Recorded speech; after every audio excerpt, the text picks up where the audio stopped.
All right, everyone, how are you? Let's do this. Welcome to our podcast. It's called Is Breakfast Included? Thanks for joining us. On the show today, I sit down and talk with Angelica Garcia. Angelica is a singer, songwriter, musician, interpretive dancer. She does it all, and she's on another level. She has 2 albums, Medicine for Birds and Cha Cha Palace. She sat down with me. She talked about her entire career, what she's got coming up. We bonded a little bit, and it was just a great conversation, man. Like I said, the first time I heard her was back in 2020, and I was completely blown away by the album Cha Cha Palace. We talk about that, plus a bunch of other stuff. Let's check it out. Tell everyone who you are. Hello, I am Angelica Garcia. I am a musician, a lyricist, a songwriter, and I'm from El Monte, California, but I'm based in Brooklyn right now, Brooklyn, New York. Right now, does that mean you'll just be hopping around? Listen, I've been hopping a little too much, but it's great. This is where I am right now. Super grateful. Right on, right on. When did you start singing? As a child, my mother was a ranchera singer, and so were my aunt and my uncle. They were doing like mariachi, ranchera music in LA and in Mexico. And so I kind of grew up constantly hearing the style of music as a child and being asked to come in and contribute with harmony and learn the words and be a part of the big family. So it was like, I used to work for a guy named Jason Isbell, and he told me growing up, everyone always had guitars on the porch, and the ladies would sing and the men would play. And is that kind of like it was like that? Yeah, pretty much.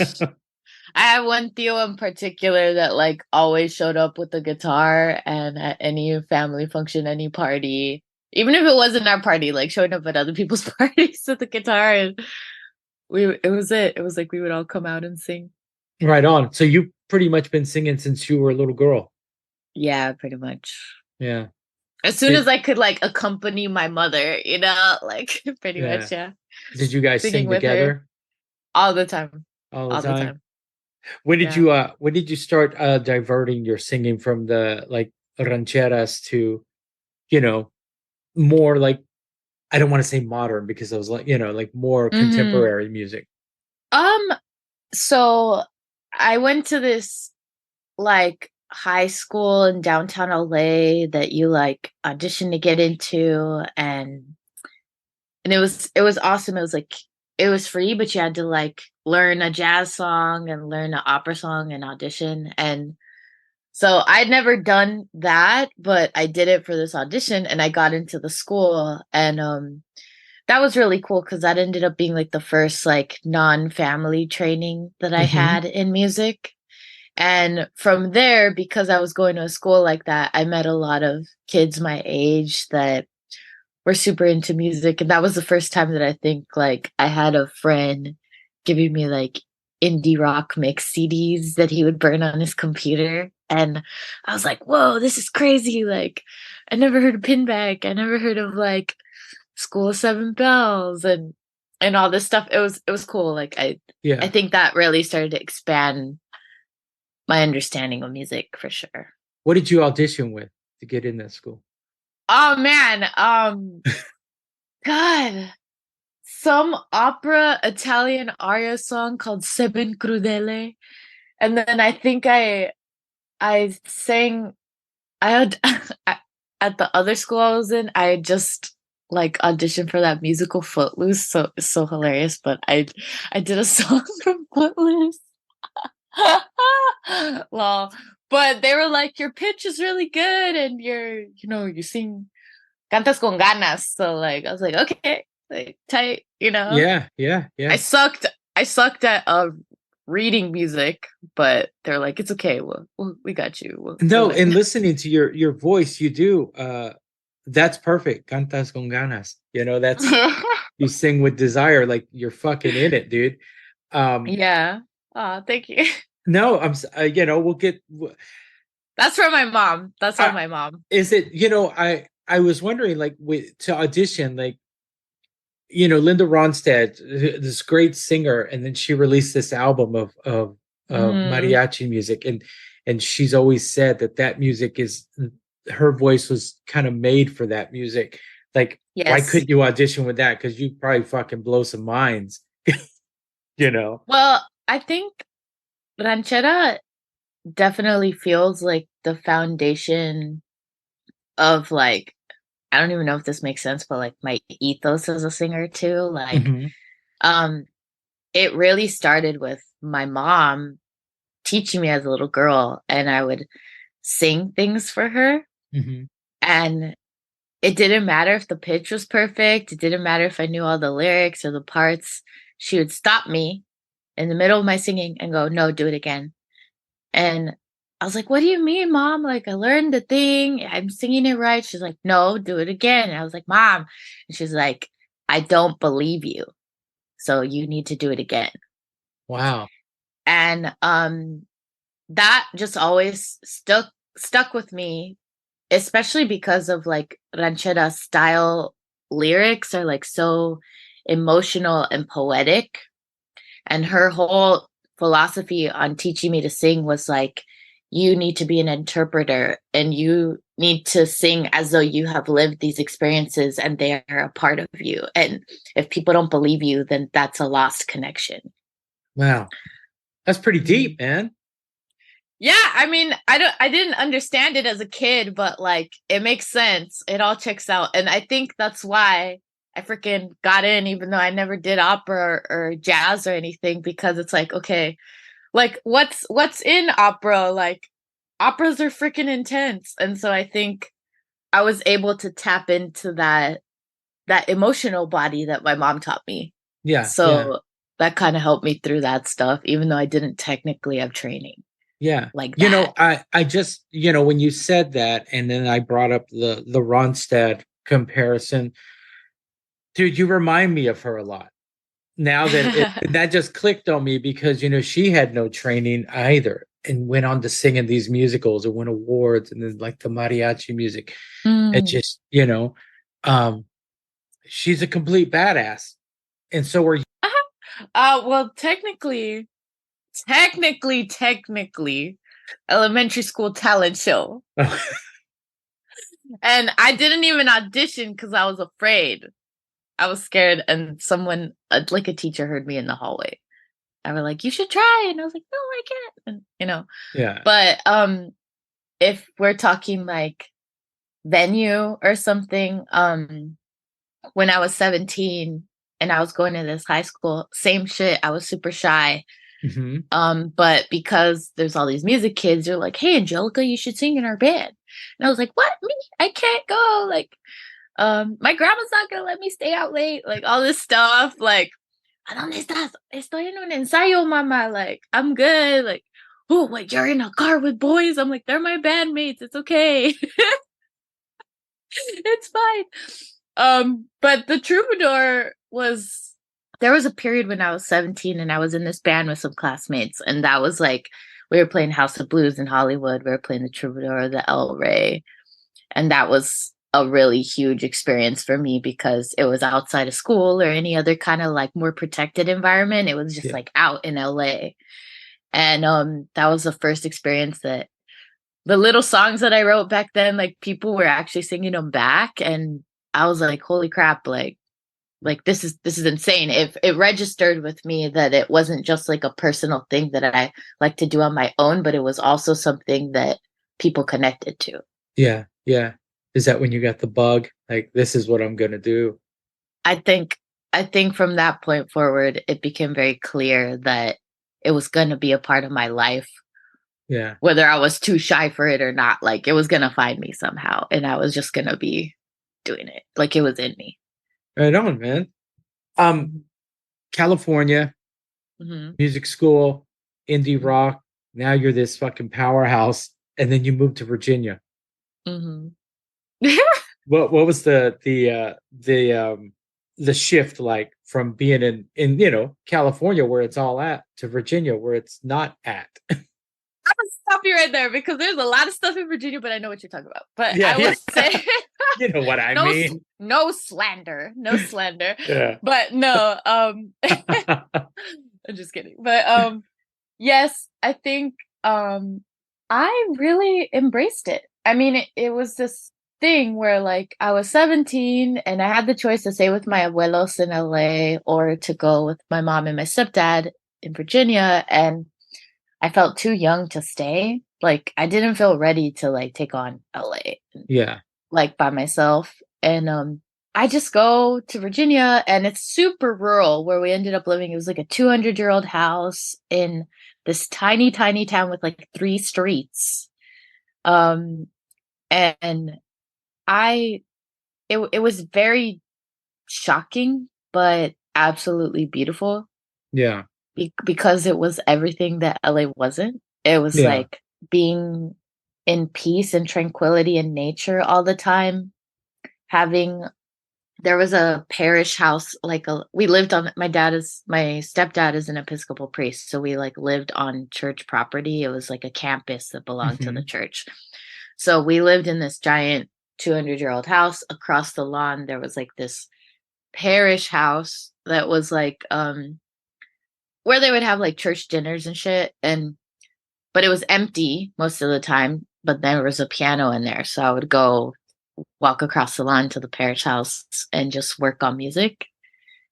And I think especially for a kid like me that was like super shy, very introverted, like having kind of being almost like forced into a situation where I had to keep myself company and also write on my own, do things on my own without the influence of my peers, because I was the type of kid that would almost kind of like let people talk over me or be the quietest one. Yeah.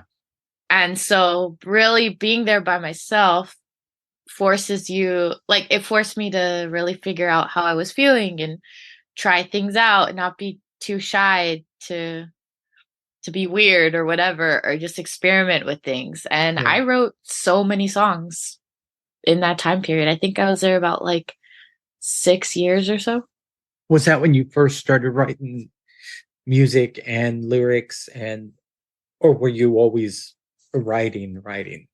Um, because of that band in high school, I had been in like writing environments with other people, but that was the first time that I got to hear what I sounded like completely on my own, Hmm. because I was teaching myself guitar, I was teaching myself piano, I was even teaching myself, music production through GarageBand and shit, like hella chafa, like, oh, we need reverb, put the computer in the hallway, like, stuff like that. Go But it was record in the great. bathroom. Exactly. Oh, I need a drum, but I don't have a drum, so I'm gonna just tap on different shit until I find the right sound that I want. But honestly, it's all sound, it's all sonics, and I got to do that because I had all that time to myself, you Yeah. know? Yeah. And I didn't feel like the social peer pressures of wanting to impress people my age or anything. Like, actually, the median age at my dad's church was like usually starting in the 60s or 70s. So I had a lot of friends that were like super old. So And that was cool.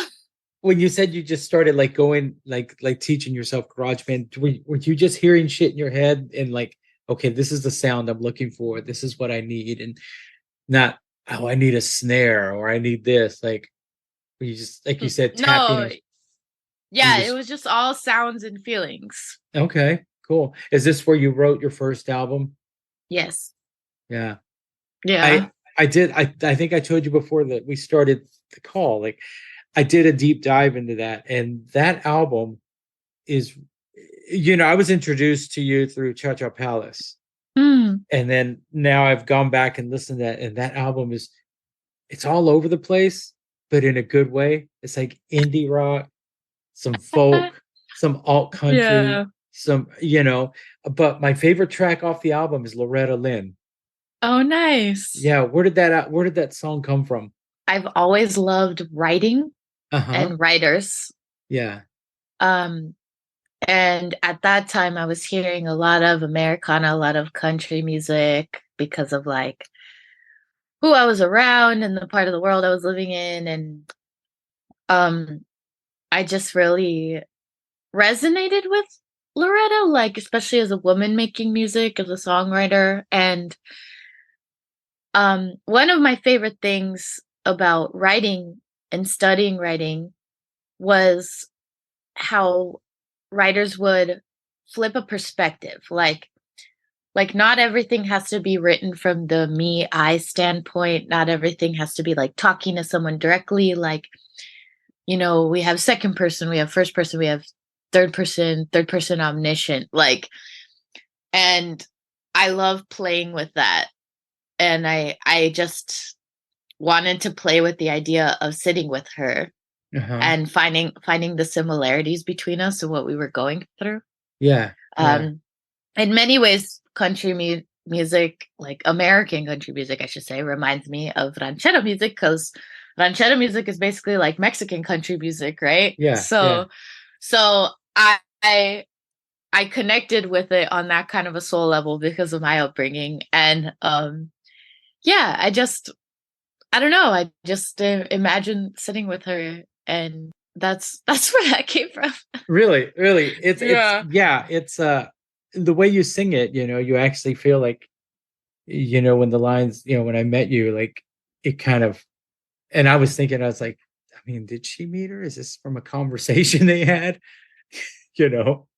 No, I mean, it's funny how, like, going back and I hear things that baby me said, and I'm like, that's hilarious because I didn't realize, like, subconsciously what I was doing. I was just, a friend of mine calls it downloads, and that has always really resonated with me, like creative downloads. And, because even when you think like that line in the song Black Coffee and Cinnamon, it's Yeah. like, I guess to a Westerner or whatever, it's like an unlikely duo, but in Latino culture, that makes sense. Like Café de la Olla. It's like, so to me, that was like, we go together like coffee and cinnamon. Like maybe not the first thing you would think of, but it makes sense. Yeah. Yeah. Yeah.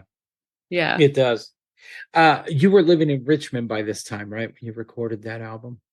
Not quite yet. It was after I finished Medicine for Birds that I moved to Richmond. What Yeah. did you find in Richmond? Like, is there a scene there? Oh yeah. It's sick. Yeah. Well, all I know is that Gwar is from Richmond.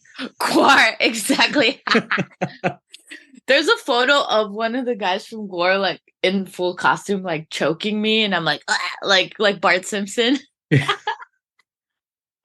I gotta find that shit. Actually, that's hilarious. Yeah. Anyway, yeah, Square, but there's also a super sick like hip hop scene, a rap scene. There's a amazing punk scene. There's like a salsa scene. A lot of like, I love Richmond because there's an organic greatness there. And I think, I don't know if it's because there's not like the industry presence that you would find in LA or in a bigger city, more metropolitan like New York or Chicago or something, but like to me what was always special about Richmond is like people are just making shit cuz it's tight, and you just like fall into these awesome house shows, these like community shows, like, and there's such passion and I don't know, like organic, true creative brilliance. And Yeah. I'm super grateful that I didn't know what I was getting into when I moved there. But I'm super grateful that that's the community that I fell into because like it was in Richmond, I was in 5 bands and they were all super different. And I was singing backing vocals at a local recording studio. I was like a session vocalist. I was a part of so many projects. And in a way, like that was kind of how I cut my teeth. I was percussion and backing vocals in this band. I was a drummer and the singer of this band. I was playing guitar and singing, writing lyrics for this other band, and they were all very different.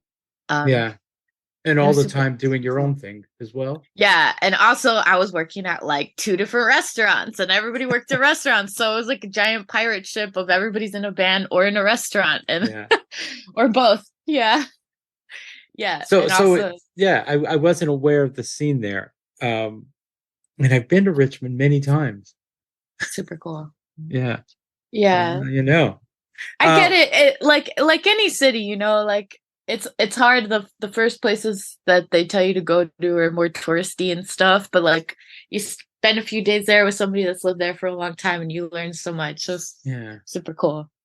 It's always cool to go with a local and then you're like, oh yeah, I always thought that, Virginia's for Mm, lovers. That's all I knew about Virginia. The fucking the hilarious. t-shirt. Hilarious. With I mean, let's true, I guess. it can I be. guess. I guess anywhere is for lovers, right? Yeah, exactly. I don't Yeah, know what but that means. I don't really yeah. know what that means, I don't but either, but I've always saw the t-shirt. So I've always seen the yeah. t-shirt. And I thought, Yeah. yeah, how could they have a music scene? Ah, I'm joking. nah, nah. When did you start writing? When did you start the writing for Cha Cha Palace? We're going to get into that album now because that was my Mm-hmm. introduction to you.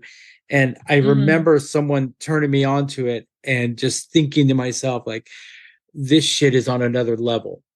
Mm, It really is. And that's tight. it is. And I Yeah. still play it. I'm like, God damn, like, Yes. That's awesome. Thank you. I was in Richmond and I'd been playing my Medicine for Birds stuff around and people liked it and everything. And then I just started experimenting live with my looper and I started really missing my Latinidad, like my culture and my background, my family. So the topics of my music started to change a little bit. And I actually noticed that some people were having an adverse reaction to that. Like, oh, you should stop singing in Spanish. You shouldn't do this. And then it actually kind of triggered like anger in me.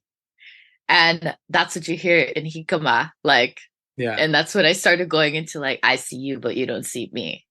yeah, Like, and um, so that record was an immense like I'm the kind of person that as soon as somebody's like telling me you can't do this, I'm like, oh.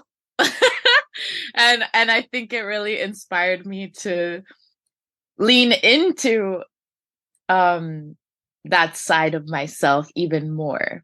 yeah, Because like of course a country or Americana record is socially acceptable in Virginia, and um especially in like more white spaces. But yeah, with Cha Cha Palace, I was like, wait, I wrote Medicine for Birds because I was inspired by this culture and this music, but that also isn't who I am, like at my core. And if hmm you're actually going to be here with me, then I need to show you who I am and where I come from.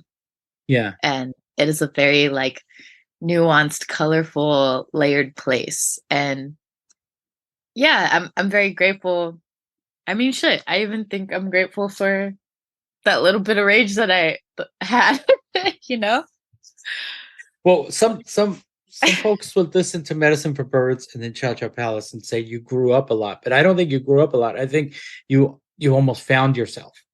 You know, Hmm. there's a line in "It Don't Hinder Me" the I want the bed I was yelled at to make. Like that shit Hmm. hit home. Because you Yeah. come to a point in your life where you're like, you go through life just kind of hanging out with people and meeting new people and you forget where you came from. And then one day you wake up and you're like, man, I kind of miss that shit that made me miserable. Not Well, miserable. I miss that, like that shit that I hated back then. I miss it. yeah, I guess it's just such a definitive part of who we are, right? It's like I love El Monte so much, very deeply, like the San Gabriel Valley, like growing up with my grandparents.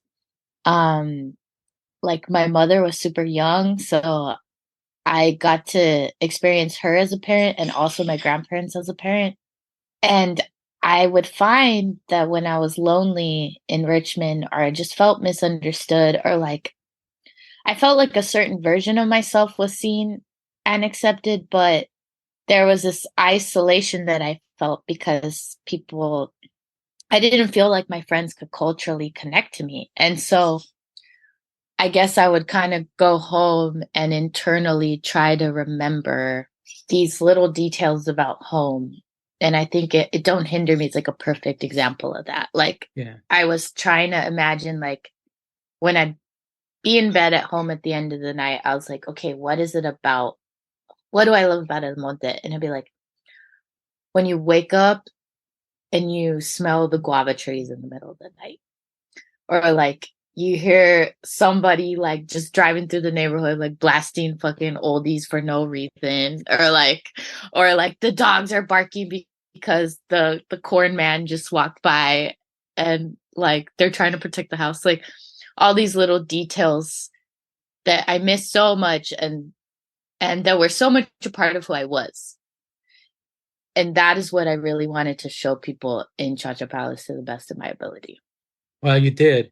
Like I said, I keep complimenting you on that album because it is, it's a great album. It's a great representation of if I think who you are, or who you were at that time. It's a great snapshot of that.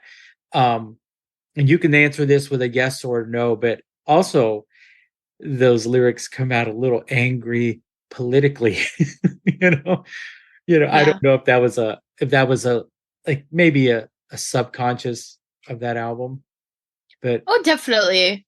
there Definitely. was a lot Like, of shit going on when that came out. So, and probably when you were writing it.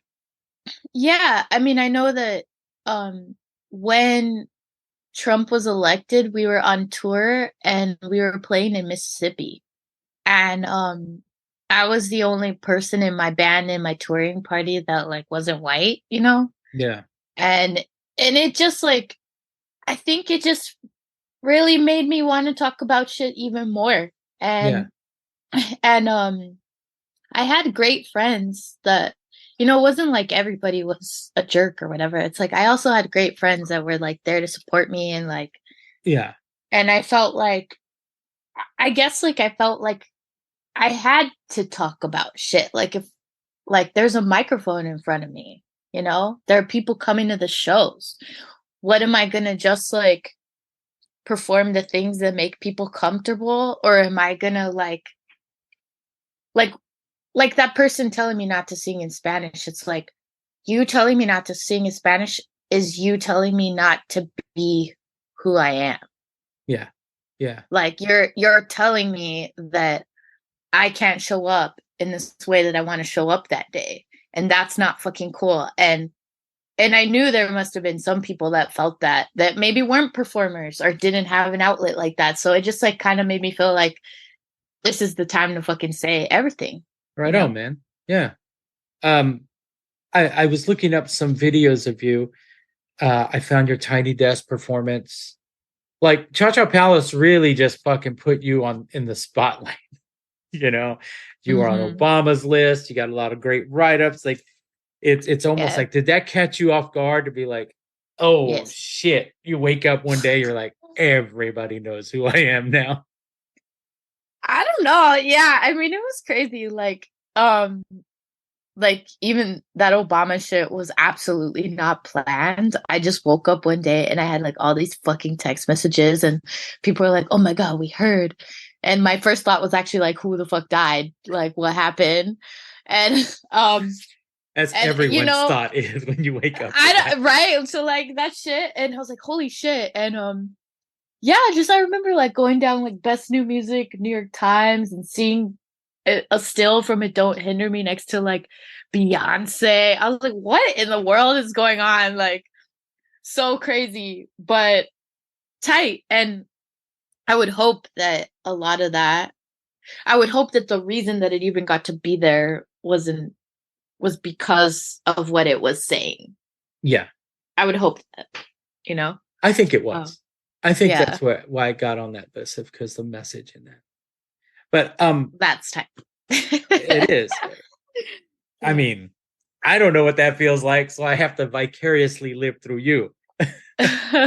But okay, so like your tiny desk, I found your tiny desk, but what I found was there's this LA rooftop session of you doing Guadalupe. Mhm. It is just you and your looper. Mhm. Mhm. And dude, fuck Ed Sheeran. Like you own that shit, dude. I'm screaming. I'm dead. That's the worst. Thank you. It is so good. Like how I mean, you write all your own music, but that and anyone listening, if you haven't, look that up. Like, dude, how do you work at that? Like, how do you just nail it the way you do? I mean, I'm sure like Tiny Desk, like you're in the raw, like that really exposes artists like for what they are, and you just kill that. But then I find this other performance could easily go uh downhill quick, and you just kill it, man. Thank you. Yeah, I mean, the looper at this point feels like an extension of myself. I tell people it's like my sword. Uh, like I've had it since 2013, so that's like what, like 10 years now Mm. of using it. And to me, it's kind of like the most central writing tool that I have because my voice is my instrument. And so many of the songs on Cha Cha Palace and even on Gemelo and oh sure, I just told you the name of the new album. Well, you heard it here. But so many of the We'll get to that next. songs yeah, on Cha Cha Palace would be were looper songs first. And it was like, okay, like what am I gonna do? Go on tour with like a 50-person choir like Bjork? Like, no, I can't do that. So I had to change the instrumentation of everything. But like Uh-huh. Guadalupe started as a looper song. And I was just using my voice as a drum and like also to construct these chords and these textures.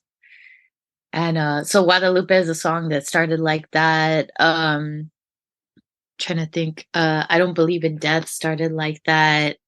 Yeah, a few Agua de Rosa was a looper song as well. The Cha Cha Palace. Uh-huh. Yeah. Well, Yeah. that yeah, it's fucking killer. Tight. There's my age, and that's killer. Killer. It slaps. So hey, so yeah, let's get into the new stuff, man. Yeah. You uh talk to me about it. Yes. Yes. All right. Do you have any new stuff coming out? Let me lead Yes, into yes, that. I do. I do.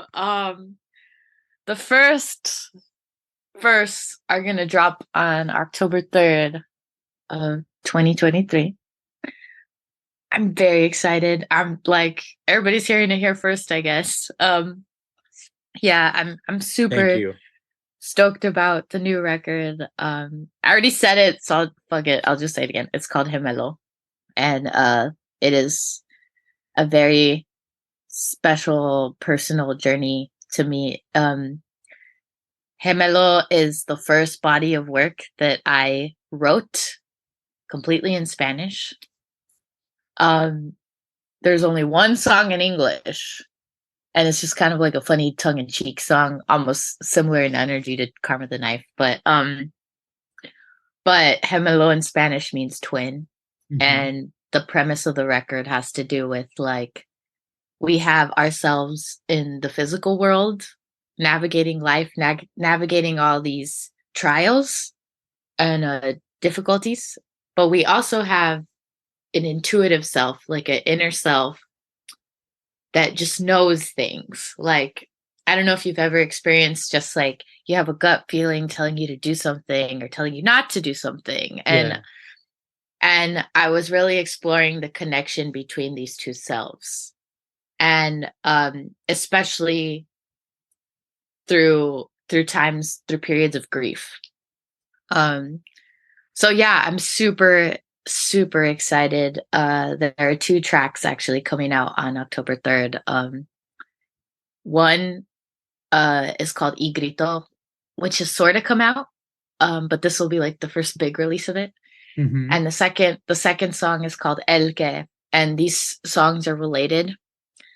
Y Grito is like a battle in the physical world, um, navigating life, and El Que is almost like a battle of mind and spirit. Like instead of being so like reactionary, it's more like knowing, a calm knowing. So Mhm. anyway, not to get too heady with it, but I'm super, super excited. And there's a lot of like duality reflected in the new body of work. And Yeah. yeah. Will you be releasing videos for both of these? Oh yeah. Yeah. Yeah. I'm so stoked. We just shot some really cool shit in London. Both videos were shot on the same day, in this abandoned house. Like for the Y Grito video, I'm actually chasing a camera in the dark. It was all shot in infrared, and I'm like chasing it down the stairs or running towards it, grabbing shit and like falling. And then for El Que, it was like very shadowy and like we were trying to show the visual of like what it would seem like if spirit were talking to you, like through these shadows, through the pulsating lights. I'm super excited. It was a very Cool. long day of shooting. Yeah. Right on. Do you have a lot of from the videos that I've seen of you, and then you talk, do you have a lot of input in your videos? Hmm. Like, are those all your, I mean, like, are they, do you come to them and it's like, I have this idea, or do you come? Everything that I do, I'm like, listen, here's the story, here's the ethos. Like, um, of course, like if I'm working with people, I'm open to like their perspective and like, I'm not a cinematographer, I'm not a director, Yeah. so I'm not gonna sit there and like act like I know all that shit. But I do have a very clear vision of the songs, and it's very important to me that like my mom and the whole idea of like it has to be intentional, it has to be felt. Make them believe you. Yeah, exactly. Yeah. Yeah. Um, do you have any tours or shows coming up? I have a show in Brooklyn on the 30th of September. Um, here at Knitting Factory. Oh, sorry, it's not in Brooklyn, it's in Manhattan. They moved it. The Knitting Factory in Manhattan on the 30th. Um, I'm doing some dates with this band Pelados, and we're playing in December, Irving Plaza. Um, and where's that? DC and New York, and the Ninth Howard Theater. I believe that's DC. Hmm. Um, yeah, I'm going to Austin in October. I'm sorry, I'm like hopping all around. Okay. I'm gonna be in Austin October. Um, what is it? The show. Yeah, I'm playing a show. It's either October 22nd or 21st. But sorry, I suck at this shit. But the bulk of my touring, especially for the new record, will be next year. But I Okay. just have some one-off dates in different cities. Yeah. in Yeah. fall. Between now and then. Yeah, between now and then, Yeah. yeah. Oh, I'm You're playing also, Joshua Tree Music Festival October 6th. So y'all want to go to Joshua Tree? hey, Joshua Tree is tight as fuck. Yeah. it is, right? So cool. So Um, cool. you're also an interpretive dancer, correct? I'm trying. Yes, Will yes. you be incorporating any of that into your live show? Oh my God, yeah. Yeah. I love it. I am a dancer in the sense that like I'm always dancing and I love dancing. I'm not a dancer in the sense that like I've never been trained, so definitely not a whole ass ballerina or any shit like that. But I think I was really realizing, especially with this new body of work, people have told me for a while now that genre wise it's a little hard to place me. Uh-huh. And the new record especially um is informed by a lot of Latino rhythms, but it's not straight up a reggaeton record. It's not straight up a club record. And so I just kind of kept feeling like um, I want to show people how I move to the music Mhm. so that they can kind of see it as a way that maybe they can move to it.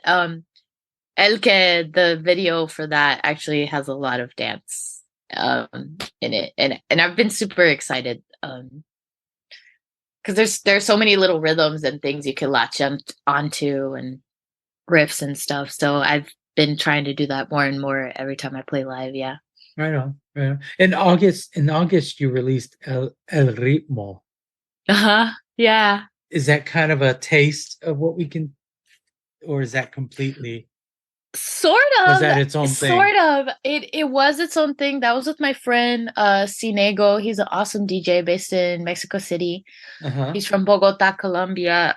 We've known each other for many years, but it is a taste in the sense that a taste in the southerner coming out. In the sense that the new record is more electronic, definitely kind of moodier, a lot of like pulsating rhythms and Yeah, things, yeah. but it is separate from Okay. this project. Okay. Cool. Cool. Yeah, And that the singles will be released October 3rd. October I 3rd. think we could talk about that. Yeah, Yeah. Okay. yeah. You've got these shows coming up between now and then. You'll be releasing dates for next year. Where can people find you on social media? It is just my name, Angelica Garcia, Angelica Garcia, Angelica Garcia on Instagram, on Twitter, but I'm gonna be real, I don't tweet. You You don't? know, not really. I used to, and I'm like, I don't need to do this. Like, I don't need to talk like this. I don't know. Um, I'm on TikTok, I guess. Like, it's hi Angelica Garcia, hi Angelica Garcia. That's it. Yeah, I don't know, dude. The socials are weird, but we're here. I do the most on Instagram, I guess. Like, Okay. but, uh, but yeah, you can listen to the music on Apple Music, Spotify. I got some shit on YouTube. I need to do YouTube more. I stay watching YouTube, so I really should have more shit Yeah, on there's a YouTube. lot of shit on you on YouTube. Like I That's said, I'm glad we did this again because I was able to I just told everybody we've done this interview it's once fine. already. Take two. Mercury retrograde is real. Yeah. Yeah. Um, Hey, thanks yeah. thanks for everything, man. Thanks for taking the time again. And the podcast is called Is Breakfast Included? If we were Yes. having breakfast again, what would you have? Um, Today I'm feeling like a cappuccino would be cute. Um, I'm on some fruit shit lately, so probably like some mango. Yeah, maybe I don't know, some mango green apple peanut butter is always really good. Okay. All right. Yeah, I don't know. Like, what about you? What would you have? Dude, my answer is always the same. Pancakes. Really? Always the Yeah. same? Always the same. Wow. Always. Wow. Pancakes. Consistency. Yeah. Wow. It's Respect. hard to fuck up pancakes. That Damn, I don't know. true. Anyway, thanks for your time, man. It was good talking to you again. And we'll push those singles, man. I can't wait to hear them. And I'll Thank you be at so the show. much. Oh, I'm so excited to meet you in person. That'll be sick. Right on. Will Dickie be there? Yes. Cool. Cool. Shout out Dickie. Shout out to Dickie. Yeah. Anyway, well, have a great All day. right. Like I said, it was good talking to you. And Great. You too, Brittany. Thank you good so luck. much. All right. Thank you. Bye. All right, everyone. Angelica Garcia. You can find the bulk of her social media interaction on Instagram at Angelica Garcia. Check her out, man. She has 2 singles dropping on October 3rd. That's this Tuesday. They're called Y Grito and El Que. You can find them on all streaming platforms. Apple Music, Spotify, the Googles, Tidal, maybe. I don't know, but check her out. She has a show tomorrow night at the Knitting Factory in Manhattan. If you happen to find yourself down there, check her out. She'll be performing with Tercios Pelados in December. Joshua Tree Music Festival, October 6th. Visit her Instagram. Keep an eye out for her. If you know the greatness that was Cha Cha Palace, you have to check out this next album. It is on another level. All right, guys. While you're checking out Angelica, visit isbreakfast.bigcartel.com and buy a shirt. We have 2 designs. I don't know. May add a third. And it all depends on how we feel. All right, guys, I am done. Have a great day. We'll talk to you next week.